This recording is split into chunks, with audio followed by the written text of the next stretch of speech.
आज के वीडियो में हम समझेंगे कि सीमेन एनालिसिस में एडवांसमेंट्स क्या है।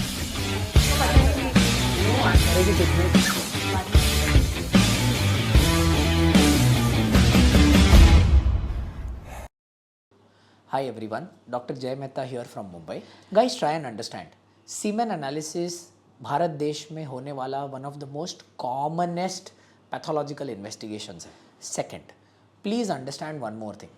आजकल जो सीमेन एनालिसिस होता है that is computer assisted semen analysis, जिसे हम बोलते हैं कासा। ये एक नया टेक्नोलॉजी नहीं है मान के चलिए, बट ये एक अच्छा टेक्नोलॉजी है for us to repeat semen analysis better, जो पहले का रिपोर्टिंग है उसके कंपैरिजन में। एज अ पेशेंट आपको घर बैठे आपका जब सीमेन एनालिसिस रिपोर्ट आता है तो आपको सिर्फ 4 या 5 चीज़ों पे गौर करना है।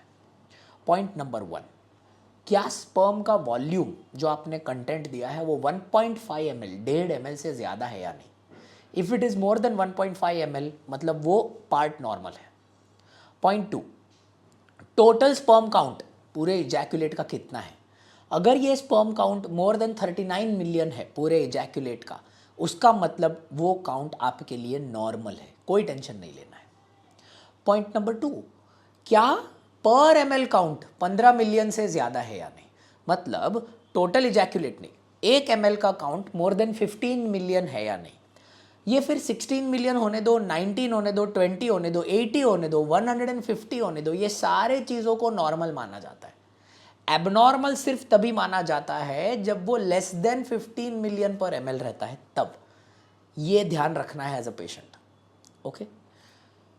रैपिड प्रोग्रेसिव मोटिलिटी 32% से ज़्यादा होनी चाहिए और टोटल मोटिलिटी 40% से ज़्यादा होनी चाहिए। बस इससे ज़्यादा एज अ पेशेंट कुछ ध्यान नहीं रखना है। बहुत लोगों के मन में ये डर रहता है कि सर मेरे रिपोर्ट में लिखा है only 2% normal forms, only 3% normal forms. देखिए, ये एक ब्रॉड बेस्ड कैलकुलेशन है। अगर हम स्ट्रिक्ट क्राइटेरिया अप्लाई करते हैं तो normal forms more than 4% are considered to be normal. ठीक है।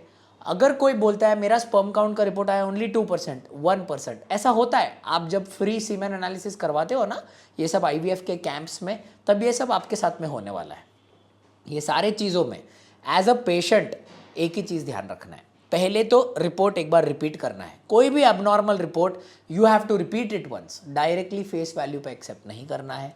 हाई पॉसिबिलिटी कि रिपीट वैल्यू में बी डिफरेंट। ऑलराइट। और 2 रिपोर्ट्स के माध्यम से ही आप अपने कैलिबर को और अपने सीमेन एनालिसिस को जज कीजिए।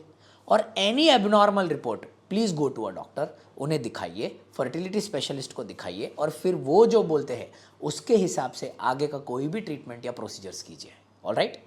इसके ऊपर एनी मोर क्वेश्चंस आप कमेंट्स में डाल सकते हैं। Before closing I want to tell you one thing, normally जो कंप्यूटर असिस्टेड सीमेन एनालिसिस रहता है वो अप्रॉक्सीमेटली 1500 से 2000 रुपये के बीच में होता है। ओके। तो जो 200, 300, 400, 500 रुपये वाले जो टेस्ट है वो कंप्यूटर के एल्गोरिदम्स को टच नहीं कर सकते। Okay. So that is a very important take home point. Any further questions आप कमेंट्स में डालिए, मैं या मेरे कोई टीम मेंबर्स आपको रिप्लाई करेंगे। Thank you so much.